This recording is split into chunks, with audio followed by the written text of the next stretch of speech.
Hello, everyone. Okay, so I am so incredibly grateful to be here with everybody today. I want to welcome everybody to our Streaming for Survivors panel, Cultivating Consent and Safety in Digital Spaces, Part 3. My name is Dahlia. My pronouns are she and her, and I'm coming to you this afternoon from unceded and traditional territories of the Musqueam, the Squamish, and the Tsleil-Waututh people. Lao Sexual Violence Support Center is also located on these lands that have been stolen and colonized with the name Vancouver. I'm excited to be amongst people from across Turtle Island this afternoon and encourage everybody to explore whose lands they are on and support the land back movements in your community. I'm the executive director here at Salal, and I'm so excited to be your moderator this afternoon and to spend the next hour or so with so many activists and folks from the streaming community and from our local communities here in Vancouver. Last year, we did part 2 of this incredible panel, and it continues to inspire me deeply that we can come together as community to deepen our analysis, to speak our truths, and to connect to work towards changing the conditions that have the possibility of causing harm. I truly feel like these conversations and showing up with one another is the antidote that will create a different future than perhaps we're seeing right now. I have a few housekeeping points before we jump into our panel today. So we're not going to be taking questions from the chat this afternoon, but we still encourage people to engage with the conversation respectfully in the chat. If you learn something or feel moved to support survivors and join Salal on our journey to create a future free from violence, please consider making a gift. The donate link will be featured in the chat. We are hoping to crush our fundraising goal of $80,000 this week, and all of it will go to support survivors of sexual violence. And of course, no gift is too small. We know that only $35 funds an hour of support on Salal's provincial 24-hour crisis and information line. So I'm going to get us started with a round of introductions. If everybody can please share your name, pronouns, social media handles if possible, and land acknowledgements of where you're joining from today. And then our opening question, which is what allowed you to say yes to being part of this panel today? Does anybody feel moved to start? I'll start. Hi, everybody. I am Poop with Jex or Haley or PWX, whatever you feel. My pronouns are she, her, and I reside in New York, and I am incredibly honored to be participating for the 3rd year in this incredible panel. As a Twitch streamer for 7 years, as someone who is femme presenting, the difficult nature that we sometimes have to endure in a very male-dominated field, especially as we were kind of discussing beforehand, as things like deep fakes are released and things that we need to prepare for as the future of our careers, but also for future generations to know what is okay, what is not okay, and how we move forward with all of these new technologies that are being introduced. So I'm really excited to be part of this incredible panel again and get to talk with these incredible fellow panelists. So thank you again for having me. I'm incredibly grateful. Thank you so much. Who would like to go next? I can jump in. Hi, folks. My name is Faye Johnstone. I use she and they pronouns. I'm joining today from unceded, unsurrendered Algonquin, Anishinaabe territory, formerly known as Ottawa. I wear 2 hats. So I'm a business owner of a firm called Wisdom to Action based in Chipuktuk, Mi'kma'ki. And we work with nonprofits, health and social services, governments, and sometimes the private sector on gender, sexuality, organizational development, and anything else that gets us excited. And then I also spend a good chunk of my time doing queer and trans advocacy, helping support in the battleground provinces like New Brunswick, Saskatchewan, and Alberta, and rallying communities to address the devastating rise in hate. And through all of that, have had the lovely experience of being targeted by folks on the far right for being one of few trans folks in this country with a public platform and a voice in the media. And so very excited for this conversation. I think we're in an environment where a lot of voices are hesitating to even speak up due to the risk of violence and reprisal. And so I think it's a critical conversation. And Salal asks me to do anything. My instant answer is yes, because they are a model for organizations across the country to follow and have pioneered some really kick-ass work in these spaces. We're so grateful for you being part of our community too. Who would like to go next? I could go. My name is Vasilia. I use she and her pronouns. I am a PhD student in clinical psychology at the University of British Columbia, and I live, work, and play in the unceded and traditional lands of the Musqueam, Squamish, and Tsleil-Waututh nations, and in Vancouver. And I think that doing research is quite lonely sometimes and quite isolated from the communities that really need your research. But like the story of how I got into research in technology facilitated sexual violence was a few years ago when I was doing my master's at Carleton University in Ottawa. There was this story of young girl whose pictures were posted online, and I became enraged by it. And I was talking about this with my supervisor, and I was like, someone has to do something about this. And she's like, well, you are someone and you're doing a master's, maybe, you can do something. And I think this idea of that I am someone, I can do something, we don't have to wait until big organizations or the government takes action has really stuck with me. So this was the main reason why I came today. I am someone, so maybe I can do something. Amazing. Oh, I love that so much. I was mentioning to you all that I was just with Mandy Gray doing her book launch, Suing for Silence, and she talks about the silence breakers and that those aren't always people who have been someone who's had harm directly caused to them, but it's really upon all of us to be breaking the silence. So thank you for that. That's beautiful. Nikki, over to you. Okay, hi everybody. I'm Nikki Sharma. I'm the Attorney General in BC. She, her pronouns, and I'm on the territory of the Squamish, Musqueam, and Tsleil-Waututh people. It's really great to be here today. The thing that brings me to this topic, and the reason I said yes, is because I really do think the justice system needs to step up when it comes to online harms and the experience that people are having. That can be pretty traumatic and devastating. I think we've seen that in BC. So we're really working hard to do that in different ways. I'm the first person in the role that kind of looks like me and has had the experience that I've had. And so I think I bring something different to the role, particularly when I was practicing as a lawyer. I represented a lot of people that were on the receiving end of sexualized violence, and I just think that we have a lot of work to do when it comes to that, and I'm really grateful that I have the opportunity to be part of that work. And so it's great to be here with all the panelists, and I'm sure I'm going to learn something today.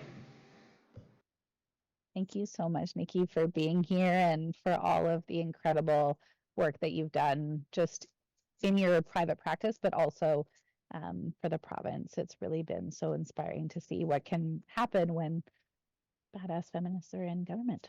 So thank you.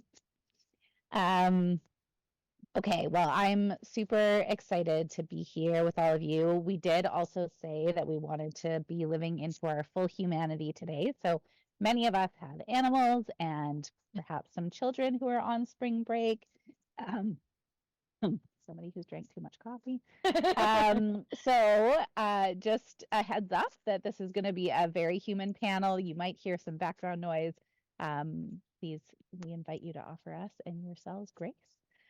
We hope that you enjoy the conversation. And so the first question that I have for all of us to chime in on is, what does consent and safety in digital spaces mean to you? Whoever would like to start us off. I have an interesting kind of thing that I don't know necessarily if the outer bubble sphere of Twitch and being a content creator or a streamer would necessarily know. But for instance, I do not post pictures of my feet. And when I mean that, this is something that other people on the outside are like, why do you always post stickers or something that covers your feet? And it's a very interesting thing and a very niche thing that to the outer world, out of digital spaces, would have no idea why I'm doing that. But in my world as a streamer and a woman, if I post my pictures of feet, those can be taken and put on tons of different websites and exploited against my knowledge, against my will, against my consent. So I have to be diligent and proactive whenever I post anything about myself, about my body, about my family, safety, about never posting your house, never posting the keys. Oh, I just bought a house. You have to be so diligent and careful, because as we continue to progress through this incredible, ever-changing, mercurial atmosphere, you have to be very diligent about what you want people to see, and then you have to think 10 steps ahead. Not only is it what do I want people to see, but what do I want people not to see and not to exploit? And that's something I have to explain to my parents all the time. It's like, you have such cute feet. Why do you always cover them? I'm like, because it's a problem. And I've had to explain to them because they have no idea why I have to do that. And that's something that I don't think people, especially people who post their children online, also think about. So That's wild. Thanks for sharing that. It's so interesting to think about just how informed we have to be yeah, of not only the spaces that we want to take up, but also spaces that we like need to protect ourselves from and Yes. don't want to take up too, right? Yeah, I might jump in here. I'm careful to mute myself because my kids are in the background. I'm one of those. So just please forgive me if you hear noise. But I just wanted to say that from my perspective, consent is been a legal concept for a very long time, right? The place that it hasn't actually gotten the right kind of legal protection is the online space, right? So you think about that, is that it's pretty clear what consent is, right? And so we enacted legislation recently that was an Intimate Images Protection Act, and it was a way for people to go to the court to say somebody's distributing an image of me that's an intimate image that needs to be taken down, or there's a deep fake of me and I want it taken down. And consent built into that legislation can change, right? So you might have consented at the beginning, but that person misused it and you've changed your mind on it. So you still have power and control over saying, I want that image taken back or taken down. And I actually do think where I don't think so I've asked a lot of platforms after we introduced it to sit down with me and say, like, what are you going to do if you receive an order from BC for this person? How quickly can you take it down? And the thing that really gets me is some of them out there think it's okay that consent is adjudicated in like this like black box of like somebody says this image is on your platform, you don't have consent, and they take it away, and who knows who behind closed doors decides what consent is and whether it's true that that person has consent or doesn't have consent, and then makes a decision whether to remove it in some of these platforms. And to me, that's like crazy, right? Like that a for-profit enterprise is determining what somebody's consent is, right? So like I really do think it's a space where the law may be like pretty clear, but it hasn't gone into the online space in as much as it needs to. So I think that's the kind of like effort that we need. yeah. Yeah. Actually, I completely agree with everything you said. And even in situations when an image is disseminated and is shared to other people, maybe there was initial consent to send it to one person and for that one person to view it. But just because you send it to one person and you want it to sext, doesn't mean you want a wider audience to see it as well. So I think to me, consent in online sexual encounters is very similar to in person. They exist on a continuum. So every sexual encounter can be from like it's fun, it's flirty, everyone is enjoying themselves, to being something really scary and violating. So just because it's online doesn't mean that the harm isn't real and that the people who experience it don't feel traumatized by that. So consent has to be specific, it has to be revocable, it has to be enthusiastic. And at the same time, we can also understand that maybe it's a little harder to gauge consent when you are in an online conversation. You're missing a lot of the nonverbal cues, body language, things like that. But that doesn't mean that because it's a little harder, it's still not everyone's possibility to check in to make sure that everyone feels safe, everyone feels supported, and everyone wants to engage with it. Because also at the end of the day, you don't want to have sex with someone who doesn't want to do it, right? You don't want to be in a sexual encounter with someone who's not into it. So just ask. Yeah. I think for me, like I come in it like, so I agree with everything, but I think my world is in the intersection of like safety with like hate and far right groups, and so that's been like really interesting for me to navigate because you know, I think what I get is I have my fans, and when I say fans in this context, I don't mean my friends, my pals, my supporters. I mean the folks who seem to have like an inordinate number of images of me like saved onto their phone, ready to throw into social media anytime that they can. And so a lot of it to me is, you know, it's about dignity in online spaces, and that's often how I've been thinking about it. Is the ability to exist online without folks like intentionally mobbing your mentions or spreading lies and slander about you. And that's a lot of what I've encountered is, you know, folks taking content quotes or images out of context and using them to allege all kinds of horrible things about me, as well as use of, you know, any photo they can find of me that doesn't look ideal or doesn't depict me in a positive light, and then those never go away. And so, you know, like I wore a cool shirt at a rally with a bit of a feisty slogan on it, it leads to a headline on the far right that translates into hundreds and sometimes thousands of folks like mobbing my mentions. And then also understanding the connection between violence online and its risk in real life. So for me, you know, I have to be very wary of posting anything about where I live. Yeah. I do a lot of speaking engagements. I hop onto stages at conferences across the country, and I have to have a security protocol now because there is a risk that someone's going to show up and disrupt the event. I've had similar things happen. I've had, you know, Rebel News outed the hotel I was staying at in April of last year after spending weeks, you know, rabbling up a mob targeting me. And so I very clearly see the like, I think in the outside world, you know, it's just a tweet, it's just a mention, it's just an online news article. But we forget that it does embolden everyday, you know, bigots, hate mongers, and folks that are genuinely scary. I've had folks show up to events of mine and write things on washroom stalls hours before the event happened, knowing that I would be there and I might use that washroom, or you know, showing up and protesting at events that I'm speaking at, and you know, commenting when they see me wandering through a city. I sometimes see the tweets of, "Oh, I spotted Faye." You know, wandering through Vancouver, and that is a very significant worry because there's a whole bunch of folks who have turned me into a symbol that is meant to be loathed. And when they are, you know, aware of where I am or where I'm staying, that gives me a whole lot of anxiety. And so it is the like the baseline of safety, recognizing the connection between digital violence and in-person violence, the character assassination type stuff, and then just wanting to come back to a place where we do treat folks with that like dignity in a healthy democracy where we're able to engage even with folks we radically disagree with, without resorting to these like really dangerous tactics that ultimately I think do threaten, you know, access to the town square, the ability to contribute in a healthy democratic society. Thanks for that, Faye, and thanks for sharing those, like how the rubber hits the road between online spaces and real life. I think this is one of the conversations that we often have when we're out in the world doing outreach, just around consent has its limitations, particularly when you're speaking about people who feel entitled to people's bodies, entitled to fulfill their own needs or desires, and whether that be around their personal sexuality or their beliefs, right, or philosophies.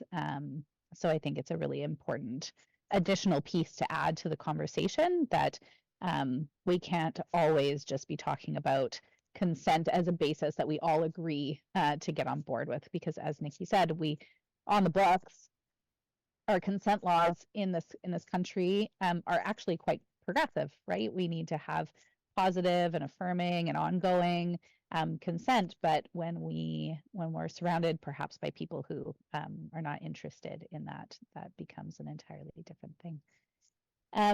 My next question is just about the past year. What have folks seen? Has anything changed within your online space, within your presence in the online space, in either a positive or a negative way? And maybe we can go backwards. Faye, do you mind if we start with you and go that way? Yeah. I think I think it's hard to say anything other than it's gotten worse and more negative.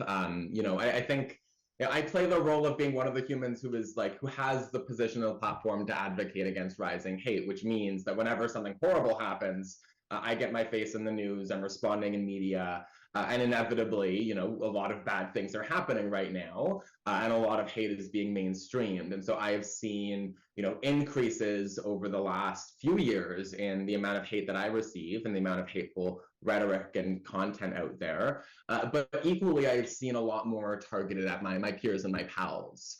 You know, it was just a few days ago that we had a bomb threat in Thunder Bay for a drag show. You know, this is happening in Canada, and it's, you know, it's very, we're used to it in America where they have, you know, children's hospitals that provide gender affirming care being targeted. But it's coming to Canada as well, and it is fueled by this online rhetoric. I'm seeing more fascination by like the figureheads of far right social media world with any trans person or parent thereof or ally or teacher who is supportive. And so I think the online space is becoming increasingly toxic, is becoming increasingly dangerous. And I am seeing folks opt out. Like at a time when we need more voices of parents and trans kids and folks who are able to tell the real stories of our communities, the price that they pay is getting higher. And so I think there is a real threat there, especially as hate rises, that there won't be a counter note that is safe to speak up and to call out name and shame. Because again, like I have to pay a higher price every time for doing what I do, and it is exhausting. But the option is either like, you know, the stubbornness in me is like either let them win and go away, or keep sticking around even as the nightmare storm doesn't get better, it actually gets worse. I'll be like positive at some point, I promise. I think I was up next the other way. Faye, I think you're raising a lot of things that I worry about a lot. Like I'm a public figure and I'm out there and I'm representing a certain perspective in the world. And so first of all, I have to tell you about the positive things I'm seeing too, because I think that's important. Since we launched the new legal program for people to take down their images, which was like a little over, I think close to 2 months ago, right? We've had probably now close to 70 people make applications to get their images taken back, and the same number of people that are on victim supports now. So they actually are receiving like the care they need to actually like go through that, all the trauma that we're talking about. So it gives me hope, because I feel like if we design the right trauma-informed intervention, we might actually be able to take back some of the power for people. But I'm still watching it to see if it's worked. But I think that Faye raised something that is worrying me so much, is like the connection between, like we're all busy trying to build a society that's fair and just and inclusive and doesn't have hate in it.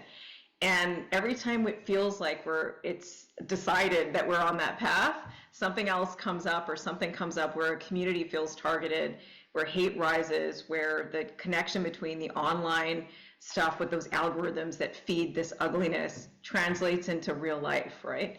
And people that are like Faye, that are on the front line of standing up for a certain perspective and pushing back on it, receive the most of it. And I think that that's a real thing. And I felt that way some days too, where it just gets tiring.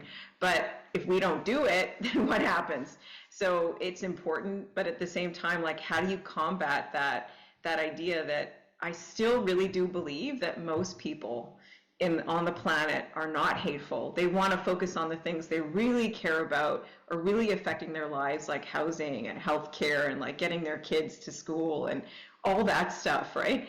I really do believe that most people are just focused on that. And when they hear this noise, they think like, wow, those people, who are those people that are causing that? But that small emboldened group is just so loud right now. And so like, how do you get the rest of us that are busy building this inclusive society and want to work on the real problems that we have, how do you get that to be like how do we push back on that, right? I don't know, it's something I think about all the time, to be honest with you. And I think that we all have a role to play in that, but certainly as government, like we need to grapple with it, right? For sure.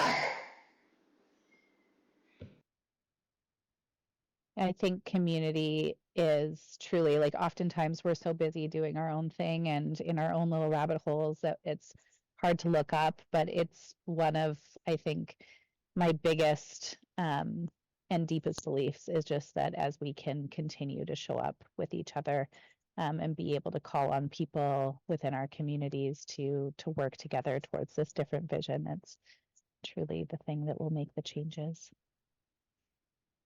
Yeah. For me, for my line of research, I wrote a paper a few years ago about the deepfakes and how there's a lot of gaps in right now in Canada in legislation on better to support survivors.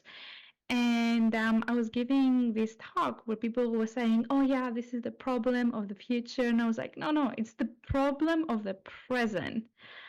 Especially over the last year, I think we all saw with our own two eyes how deepfake algorithms have kind of exploded and become so much more powerful than we all thought it would be possible just a year ago. It's kind of scary, really. Organizations that track this kind of thing have seen over a high 500% increase in the content of deepfake pornography that's online, because 90% of deepfake videos online are pornography. A lot of people are going to say, oh, people use them for humor, for jokes, just to transpose. What's this actor's get? That is insane, is different in every movie. Nicolas Cage. Oh, I'm gonna put Nicolas Cage's face on every movie, on every like clip. That's how I use deepfakes. But like 90% of them are pornographic in nature. Most of them target women and girls. And again, a lot of people are saying, oh, it's just famous people or Twitch streamer or people who put themselves out there and they choose it. But like, do you really choose it? And if you are online, if this is your livelihood, if this is your job, should you stop then because people feel entitled to create pornography with you? I think it's super victim blaming language. It kind of started with women shouldn't sex, then it became, well, you shouldn't post provocative pictures of you online, and now it's just don't exist on online spaces. It's kind of your fault that this happens. And also it targets disproportionately women who are in position of power, or people who like Faye, who go against the grain and fight back in many ways. So we do see this being used as a tool, weaponized, right, to punish if you speak out of line. What brings me some hope is that over the summer in Quebec, we actually had the first case in Canada where someone who created deepfake pornography, it was of a child, was convicted. Now, the other thing that brings me some hope is, I don't know if you heard the case. It happened a couple of months ago where people were posting deepfake porn pictures of Taylor Swift on Twitter. It became a huge hubbub. Even the White House made a comment about it and said that they are committed to do something about this. And Taylor Swift, she has some pretty powerful fans. She's pretty powerful herself. I know I would do anything for Taylor Swift.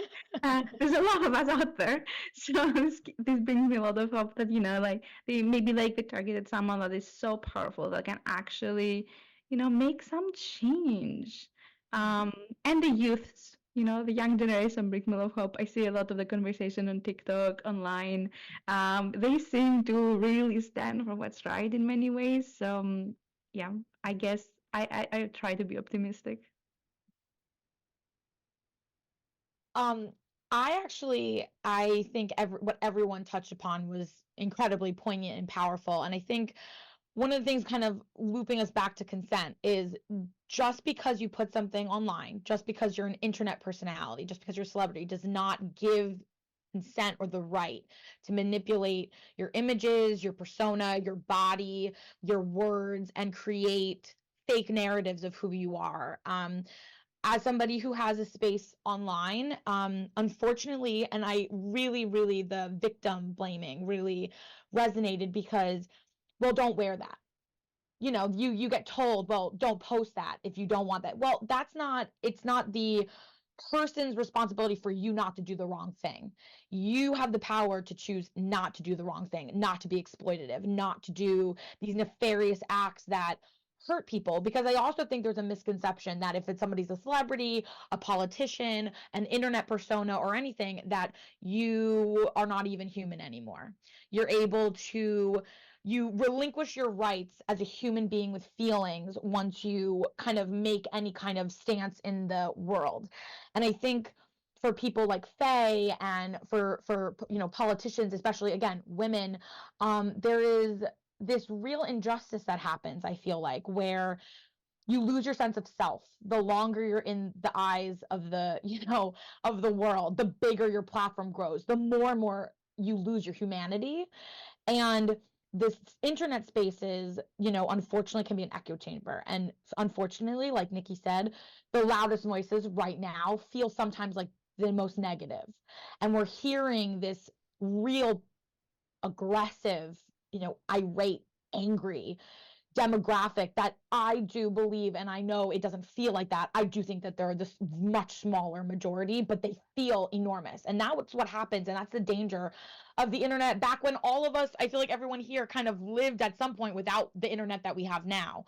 And now we're experiencing, everyone has access to everything.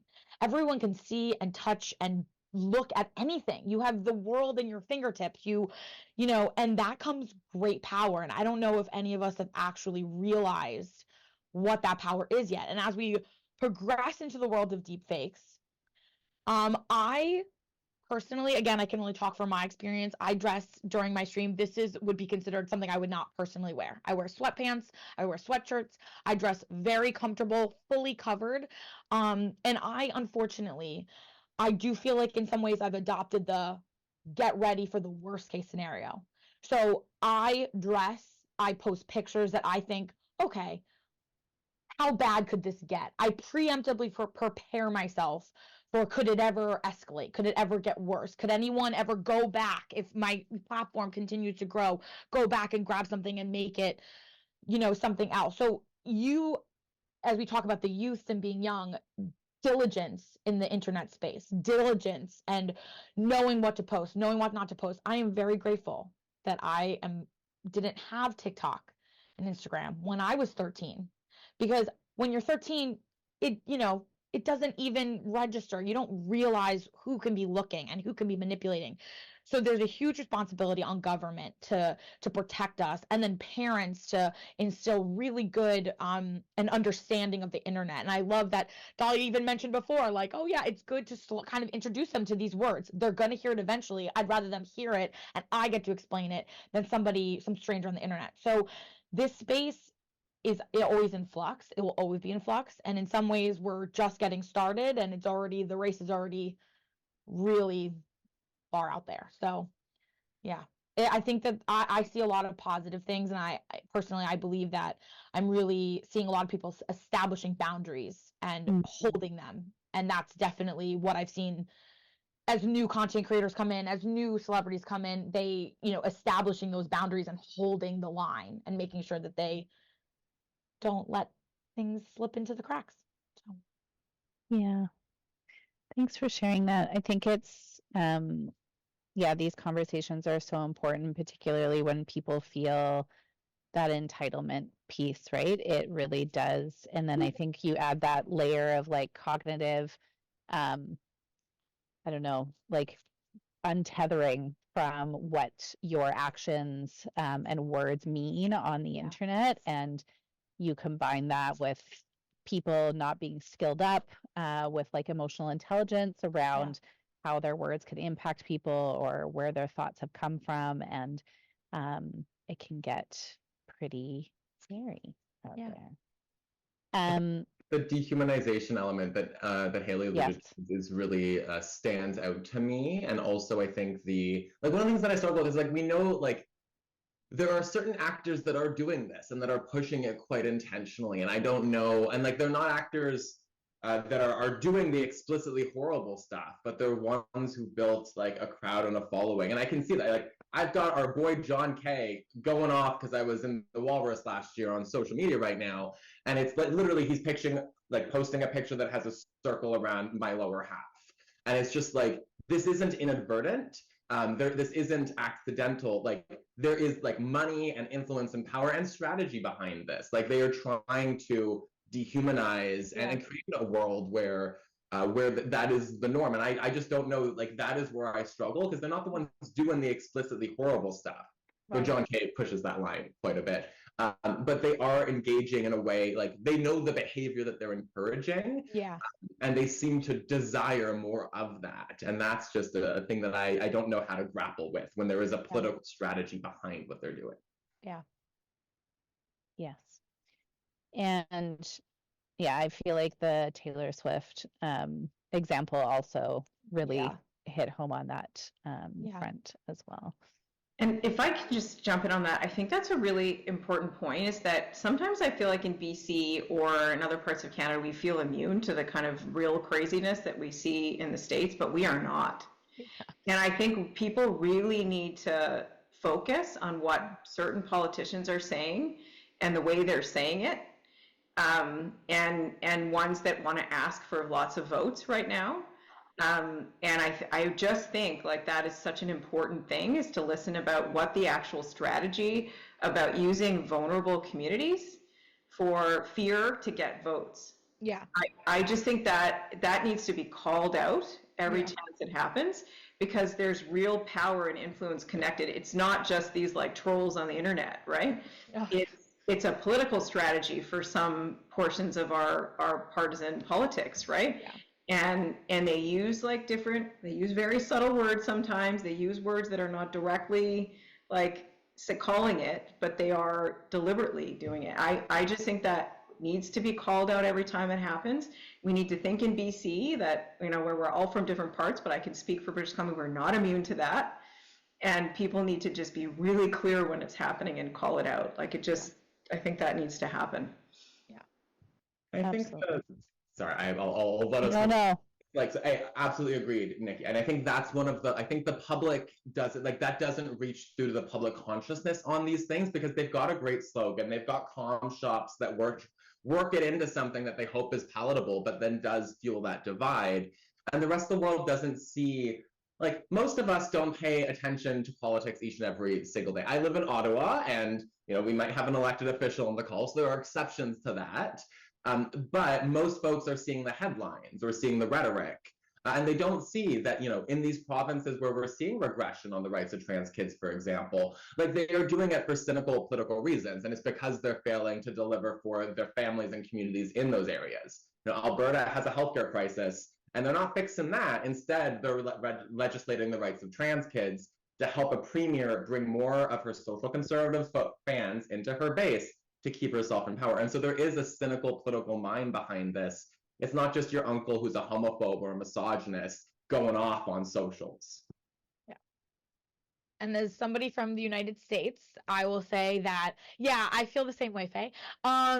Yeah, our country is in general pretty much failing. I mean, I am probably the worst representative to talk about the United States, because like I am embarrassed a lot about the things and the political figures that could potentially be. It's a very scary world, and we give people a tremendous amount of power that are incredibly dangerous and really fear-mongering, and they're bullies, and the vitriol that spews out. I mean, I can only tolerate for a second. I'm like, I don't know how anybody can possibly think this way, let alone also want to follow people who think this way. But yeah, I think that, you know, Nikki, you give me a lot of hope, honestly, because I know that there are people and politicians in the United States who are absolutely proactive in trying, but like we said earlier, the bad ones, or I don't like to use the word bad, but they are so loud. Their voices are so loud. Their following scream.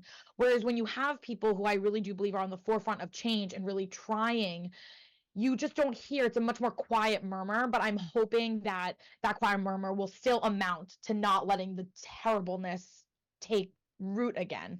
But yeah, Nikki, you give me, and Faye, I mean, everyone here has given me a lot of hope, but seriously, it's really refreshing to hear somebody who is so passionate and wants the best.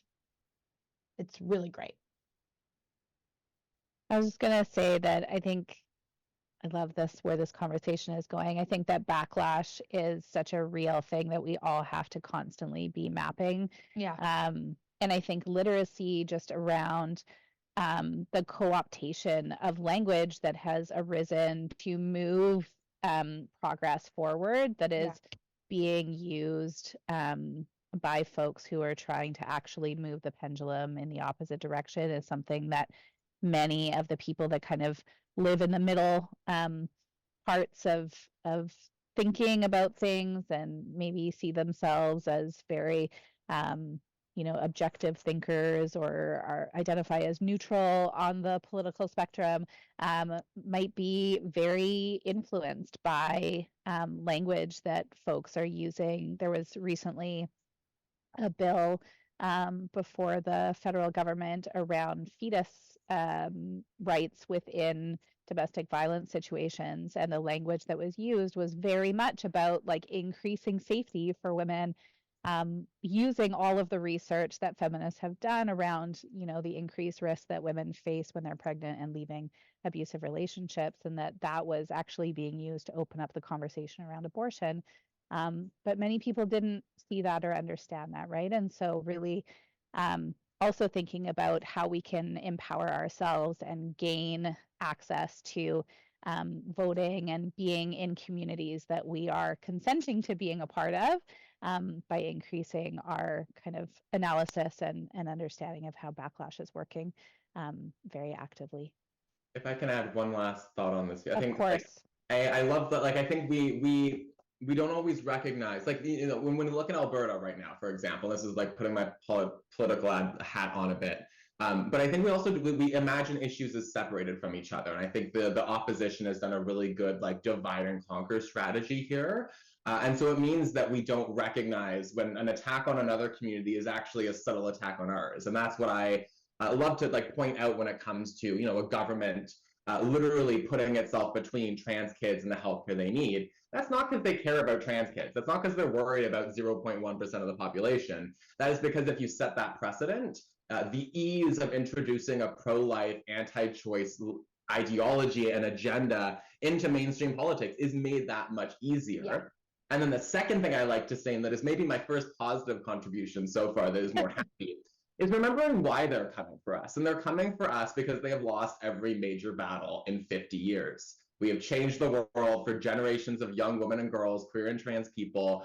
We have created a Canada that is more inclusive, more diverse, and more welcoming of difference than I ever would have imagined possible. And so we're not like scared and worried in this moment. We're defiant, and we are going to keep doing what we've done, and that's winning. And I love that kind of energy in our movements in the face of the sad, depressing stuff they're throwing at us. That's great. Amazing. Thank you for adding that. I think one of my next questions was going to be just around how you're increasing safety for yourself, but I think we've actually just naturally gone there. So I'm going to move us on. And so my next question for all of you is as folks with online presence, how do you navigate and work against rape culture, sexism, transphobia, other oppressive systems in your space? And are there any specific tools that you rely on? We're doing reverse round robin again? Sure. Okay. So in our space, like we were talking about when the panel started, it's very easy in my space to remove people because they're not a physical presence, right? So when we get a troll, we call them in the Twitch space, and I know in multiple digital spaces, but when you get a troll, I had to explain this to my parents, so that's why I'm just always thinking, does anyone know what I'm saying? So when we get somebody who comes in, we don't tolerate any kind of bigotry of any kind. I mean, it's a zero tolerance. They get removed, and we have I have an amazing team of mods who go above and beyond to protect not just me, but protect my community, protect my Discord. We are very proactive in removing people who, even if someone's borderline, right? Maybe not about bigotry, but let's say someone who's just saying something that makes me uncomfortable, makes other community members uncomfortable. They're not outright saying anything that is offensive or derogatory, but their energy is just not correct, right? We also will remove them too, because it's all about making sure that the energy around the poop covenant, around my space, feels genuinely safe. And even that term in the Twitter world right now has become sort of like safe spaces are BS, right? That's not true. You can actually cultivate a genuinely safe space, but it all has to start with the streamer. If the streamer is doing stuff that's not on the up and up, and we all know people, and at least streamers, that don't do things, and they do things hidden behind the scenes, and then they get brought to light. Yeah, if your people are flawed and if people are doing those things, then of course your community is a direct reflection of those flaws and those things that you're doing. Whereas if you are somebody who genuinely wants people to feel safe and inclusive and loved and cared for, you will do everything in your power to ensure that. So if I can refer to last year's panel, what was interesting was I have a very different outlook than a lot of other streamers, and we got into like a little debate about it because some of them really engage the trolls. So they come into their stream and a troll will say something and they'll fight them back and forth, back and forth. And um in my world, the only thing that comes from that is I feel very stressed, I feel very anxious, and now I'm fearful of my safety because that troll has total power in some ways. They have anonymity, whereas I don't. So engaging with them, and we call it feeding the trolls, it just sets me up to then be a target for even escalated violence. I have friends who've been swatted in this community. That's like saying Beetlejuice 3 times, saying SWAT. And as a politician, that I don't know if that's if that's something that anyone even knows what that means, but being swatted is something that happens to streamers, and it's terrifying. People have died, animals can be killed in a swatting, and so it's very dangerous. And again, that's why in my space, one of my boundaries is we do not feed the trolls. My community does not engage with them. My mods know to just kick them, and we just keep moving and pretend like nothing happened. And it's not popular, and some people really fight every single battle. And in a lot of ways, in my opinion, that troll is a faceless, probably like 16-year-old who is trying to get a rise out of me and out of my community. And if we give them what they want, they're going to keep coming back because they're getting the response they want. So for my safety, for my community safety, we don't engage, we don't feed, and we keep the boundaries very, very tight. And it's a luxury that I also feel like I have because some people have to feel like Faye, I feel like has a very difficult battle to climb. And I think that when you face different battles, you have to decide what the best way to engage with your forces are. And so for me, that's the tactic that's worked for me. And I know that some people don't have that opportunity. So but that works for me. Yeah, I don't really have an online presence, but I will speak a little bit about the academic world and universities because I still think that this is very relevant. And doing research in sexuality or gender has become more dangerous over the past few years. Showing compassion to people who don't look like you has become dangerous, really, over the past few years. So I volunteer, for example, to organizations and work with them who are doing sex research. And at conferences where it's just academics, we've had to become more diligent with badges who comes in. We have to have like very real and scary conversations about our safety.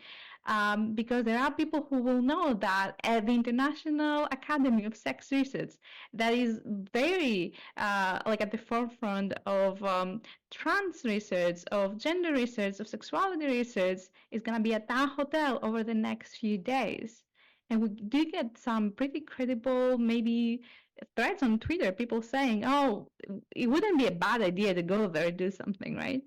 So we have had to have those conversations. And also in the classroom, you get now some people who have heard things on TikTok or other places, and they want to argue with you about whether or not trans people should exist in the classroom. And it's really disheartening. And like in this situation, what do? You try to push back. I don't think the solution is to remain silent, because if you remain silent, then you only hear those voices. And if you only hear those voices all of a sudden become the authority, and it makes it seem like, well, no one else says anything else, so this is who we should hear. So that's what we try to do. But yeah, I honestly, a lot of the things that everyone here has been saying make the online world pretty scary to me. So I try to stay away from it as much as I possibly can. Yeah, I don't think I have the secret tools. I actually am learning from what Haley was saying about that protection.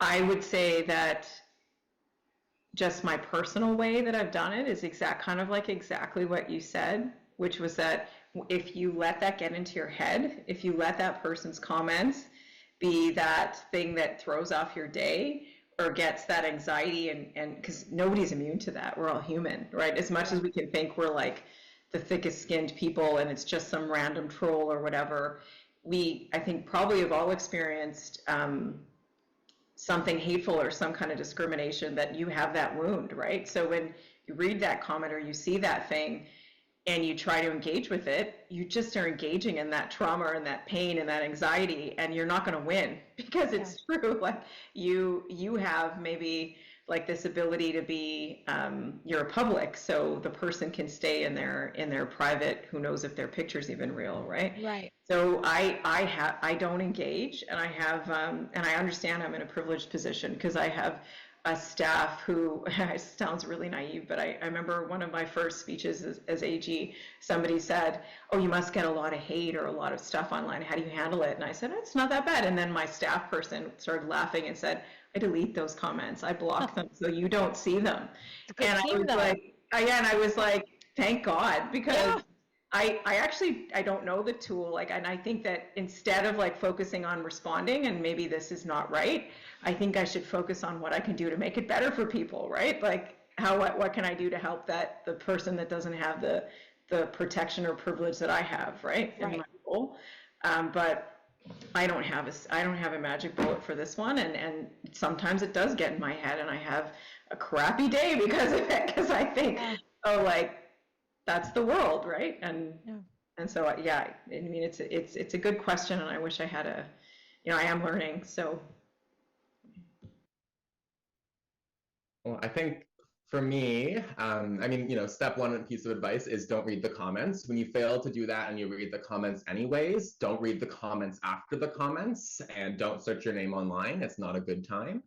But I think more broadly, I have a protocol with my spouse, right? Like for me, it comes in like waves and pitfalls, right? So, new article, smash of icky, bad stuff online. And I can tell depending on like the situation, how bad it's going to be. Last year in March, I was on chocolate bar for a corporation. So that was like horrible. And like the entire far right just like stomped on me. And so that was a like throws phone away, does not engage, do not even think about it kind of situation.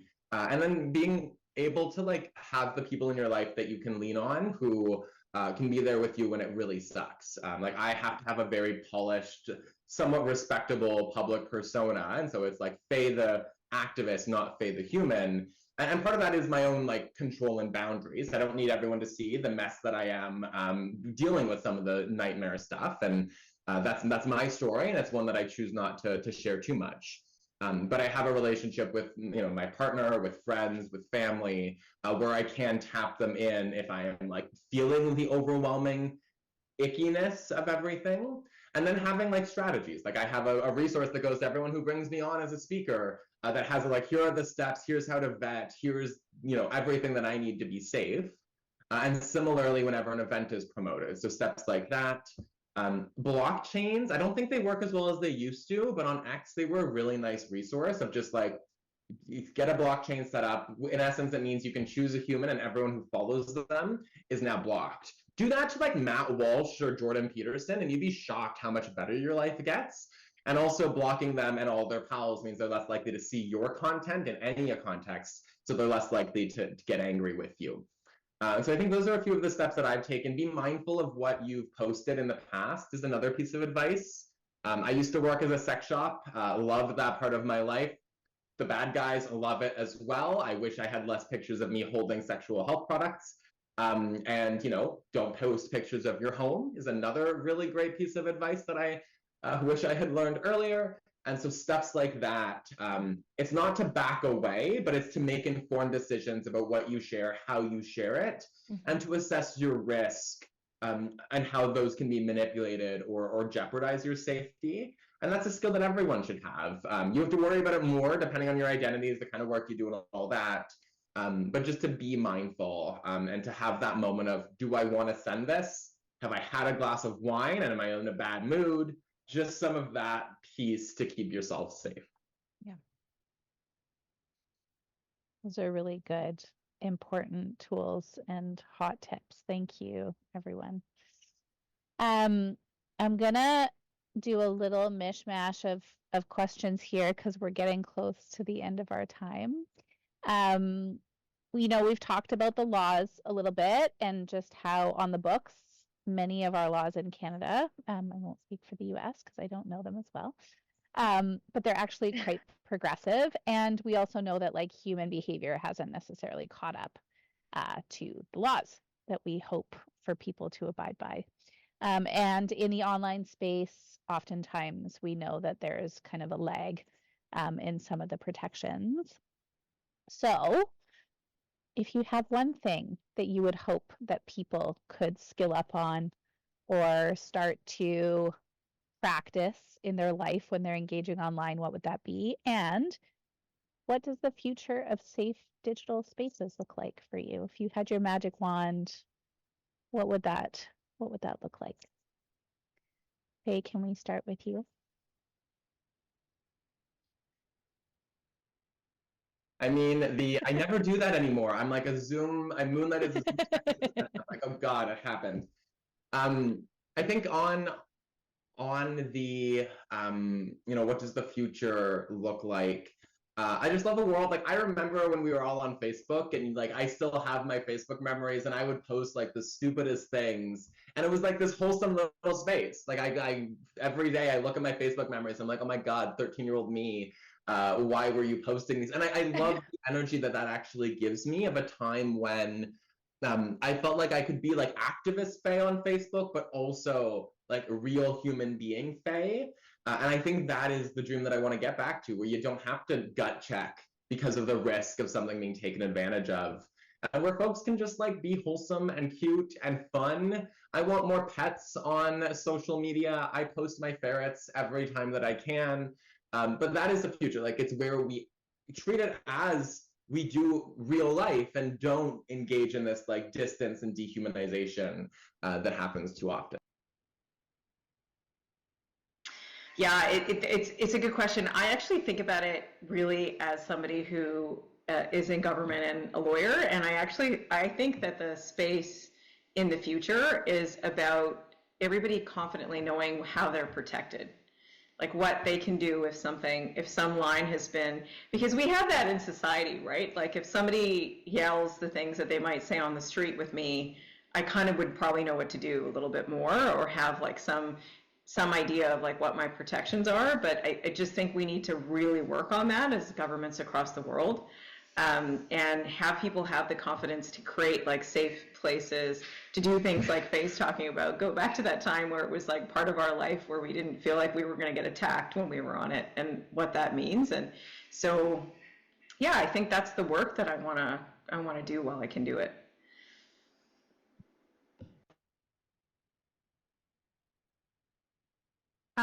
I would like to see less victim blaming online, because no matter how safe we try to make the internet, there's always gonna be people who take advantage of others, who feel entitled to other people, who feel like they want to enact power on others, and they're gonna do bad things. But I would like, as a society, for us to have a different gut reaction other than, well, maybe it's kind of your fault actually. What did you do? Maybe you brought this on to yourself. I would like to see a little more compassion to people who are brave enough to come forward and say, this terrible thing happened to me, and I would like some support because I'm feeling terrible, I'm feeling alone, and I'm feeling traumatized by that. I would really love to see that, because we know, like, from clinical psychology, people who ask for support are the ones who are going to do better later on. But from what we know from face-to-face sexual violence, and I'm doing actually research right now for people who have experienced technology facilitated sexual violence, they are not willing to come forward because when they do, they are blamed for what happened to them. They are asked to share details that they don't want to share those details, so they're re-traumatized all over again. And I think part of that is that we have this punitive idea of what a lot of survivors and victims want, like, but it's sure catching the perpetrator, making sure that they're punished, like, yeah, that should be kind of a priority. But what if that's not what the survivor or the victim wants?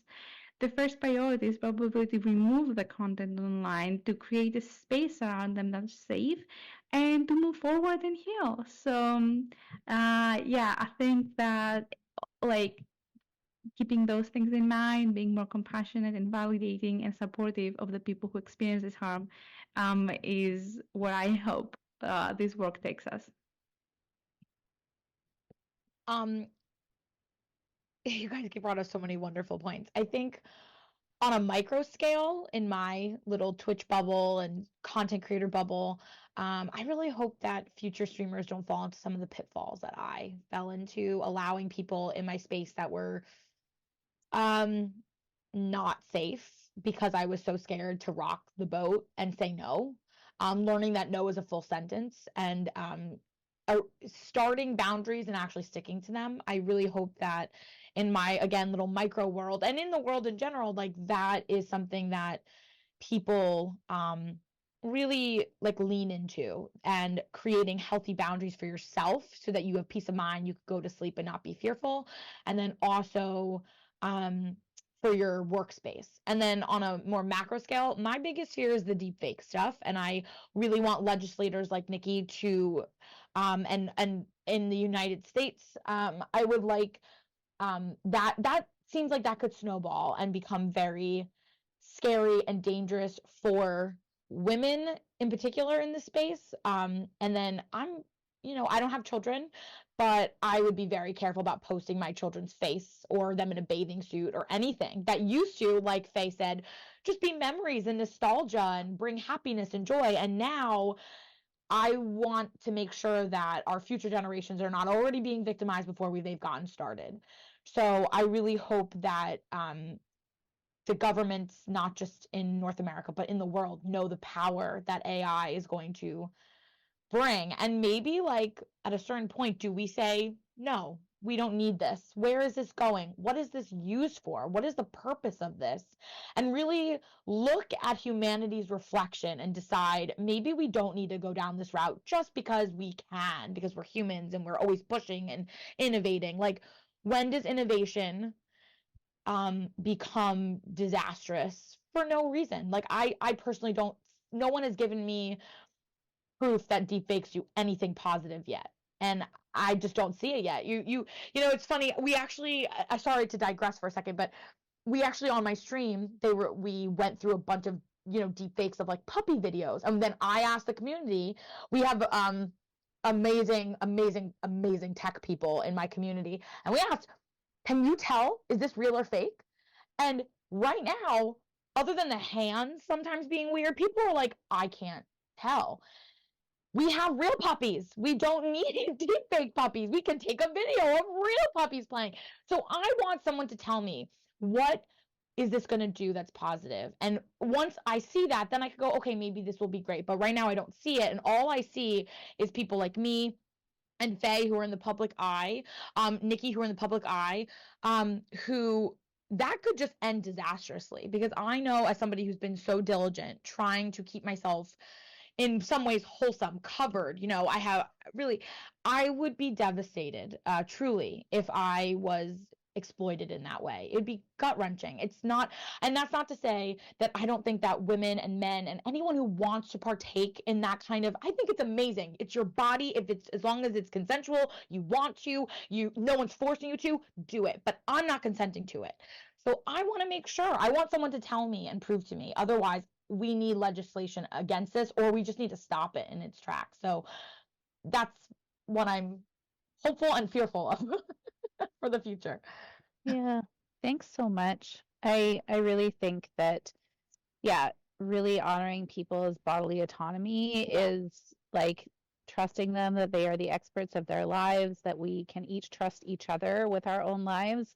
and that we need to be hearing from each other is just such a central piece of so much of what we can do to like change the conditions so that sexual violence and gender-based violence and all of the systems of inequity that we see, so much of that is just like right at the heart of all of that. So thank you all for all of your incredible insights today, for participating in this panel. It's been incredible, and I'm so glad that we created this little container for ourselves to just be with each other. So I want to thank each of you for being here, for all of the thoughtful discussion, and also just for your constant dedication to not only supporting survivors and marginalized community members, but also your dedication to creating safer spaces for people of all genders. And thanks to everybody who came by to watch the panel. I hope that there's been thoughtful discussion in the chat. And thank you to all of our community for supporting the work that we do. We couldn't do this without you. And one of the key values that we have as an organization is responding to calls from community to do better. And so we're grateful that folks continue to be by our side and part of our community to also be on that journey with us. So this afternoon's panel is part of our kickoff for a week-long digital fundraising campaign called Streaming for Survivors. If you learned something today or feel inspired to set up and create change, we encourage you to donate and help us achieve our goal. We're hoping to raise $80,000 this week to support survivors of sexual violence.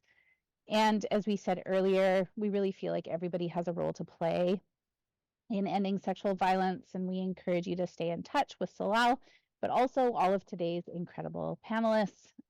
Subscribe to their channels and follow them on social media, as long as you're there in a good way. Salal will be broadcasting panels all week on our Twitch channel, so be sure to follow us at Salal SBSC on Twitch. And on behalf of Salal Sexual Violence Support Center, we thank you. We have 4 more amazing panels happening this week. Our next one is Dreaming of an Intersectional Feminist Healthcare System, followed by the role of joy in healing.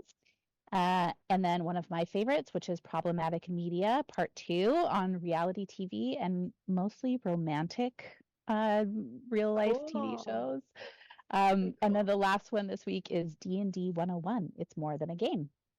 And then really exciting, and I think very on with what we were talking about today, on March 30th at 3 p.m. Pacific, the infamous Barbara Finley, who's both lawyer extraordinaire and also one of our board members, is running a workshop called The 5-Alarm Fire, the Evolution of Trans Rights in Canada, and we'll speak directly to what Faye was talking about, which is, this real kind of blurring of issues where we see many governments across Turtle Island talking about caring about the rights of kids, but what is really happening is so much about bodily autonomy and what this can open up. So Barbara's going to do that with us online. It is a register and pay what you can workshop, and you can sign up through our website at salalsbfc.ca/S4S. And I think that link will be put in the chat. So thank you again all so much for joining us today on your Saturday, and I'm sending loads of love to you all. Thank you so much. Thank you. Take care. It was a pleasure. Thank you, everybody. Thank you. It was really great. Thank you. Thank you.